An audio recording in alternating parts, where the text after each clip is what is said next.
Xiaomi popped up with a pretty decent tablet in the lower price range. This is the Redmi Tab. It comes at €250 and I have to say that this is a very nice tablet for this price. Starting with this, the design of the tablet is following the design that we see in the new Redmi phones. Here we have a glass front and an aluminum body, and I have to say that this tablet feels very nice in the hand. It feels more expensive than it actually is. This is always a good sign that the company is putting more and more effort into the making of the product, and you have to know that this is a little bit heavier just because of the size. It comes at 445 grams. And when we are talking about the size of the Redmi Pad, I have to mention that the screen is 10.61 inch. It comes with 1200 by 2000 resolution, 1 billion colors, 90 Hz refresh rate and 400 nits of typical brightness. I have to say that my only concern here, my only issue with this tablet was the brightness that is not enough for me. 400 nits in my opinion is a little bit lower. If you're for example somewhere with very harsh lighting or you decided to go outside and read a book or something like this,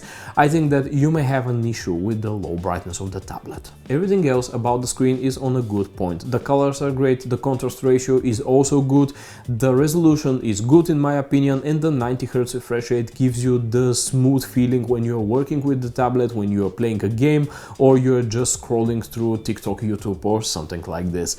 I have to say that I like this screen. I like it for movies because I have been watching some series on Netflix and on Amazon Prime, and to be absolutely honest, I was blown away by the speakers that are included here. Here we have a quad speaker system with Dolby Atmos, and these are hella loud. They are not only hella loud, they're hella clear, and also they give you a very nice spatial sound where you can easily navigate which sound is coming from where. The depth of the sound is very nice, the bass is present, the mids are here, the highs are here, and I have to say that these are one of the best speakers that you can get in a device for such a price. Again, €250. If you are buying a tablet just to watch movies and to scroll to social media and to some platforms with videos, I have to say that this may be a perfect solution for you. Not only because of the great screen and the great speakers, but also for the battery, because here we have 8000 milliamps of battery, and these 8000 milliamps are going to give you life of the tablet something like few days if you are working intensely on it. The downside here is the charging. Charging is limited to just 18 watts, and 18 watts in my opinion cannot be called a fast charging, but you have a charger included in the package, so you don't have to think about buying a brick. I was using the Redmi Pad mainly for watching movies and for scrolling in TikTok and Instagram and social apps, but my girlfriend Desi was working on the tablet, and by working I mean that she was writing articles for her blog website, and writing articles for her blog I mean something like 5, 6 to 7 hours a day intensely using the tablet in horizontal mode with the keyboard and typing all the time. Of course, except of watching movies and writing articles and stuff like this, writing emails, you can do some multitasking too, because this is a pretty big device, 10.61 inch screen, and the Xiaomi software gives you this option. It gives you the option to multitask with it, but you have to know that if you're going to multitask, it is better to go for the version with more RAM, because my version has only 4 GB of RAM, which is expanded by 2 GB, and I have to say that in few cases it may not be enough. So I suggest you to look for the 6 GB version if you're going to go for full stack multitasking and things like this. If you're just going to watch some movies and scrolling through social media and write a single email or single article, I think that the 4 GB with 2 GB expansion will be absolutely enough for you.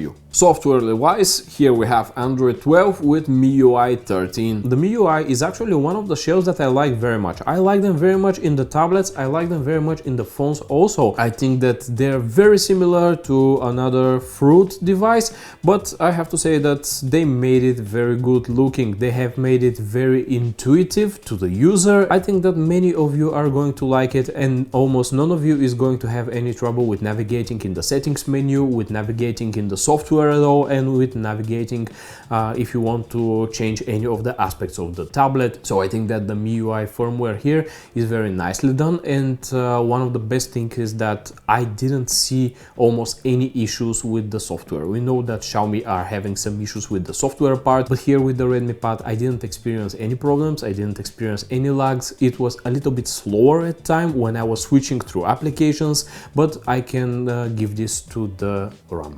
And when we're talking about hardware, you have to know that this tablet relies on the MediaTek Helio G99 processor, and this processor will give you enough power for most of the tasks. You cannot expect to have very high-end gaming on such a device with such a processor, and for this price range at 250 euro, I think that the Helio G99 is just in the sweet spot for giving you enough for productivity and for being able to not drain the battery that fast. Overall, my conclusion is that the Redmi Pad is one of the best tablet devices that you can get right now for this price range, for the 250 euro price range. And for most of the people that are going to watch movies, that are going to scroll to social media, that are going to read some recipes while cooking, it will be more than enough. It has a very beautiful 10.61 inch screen. It has amazing Dolby Atmos speakers, quad speaker system, and I have to say that I really like this device. One of the downsides here that I really don't like is the lack of 3.5mm jack, and as we are seeing in some Xiaomi devices in the lower class, there is a 3.5mm jack present, but here in this tablet we don't have such thing, and I don't know if it is because of the thickness of the tablet, because this one is not that thick, but I miss the jack, because when I'm using a device like this, I want to use my biodynamic headphones to plug them with the 3.5mm jack and enjoy it to the fullest. But no, here you have Bluetooth 5.3 connectivity, so you're going to rely on your Bluetooth headphones. Thank you for watching this video. I hope you like it, I hope you find it useful. If it is like so, smash that thumbs up button, subscribe to the channel, it is for free, and I'll see you in the next review. Bye.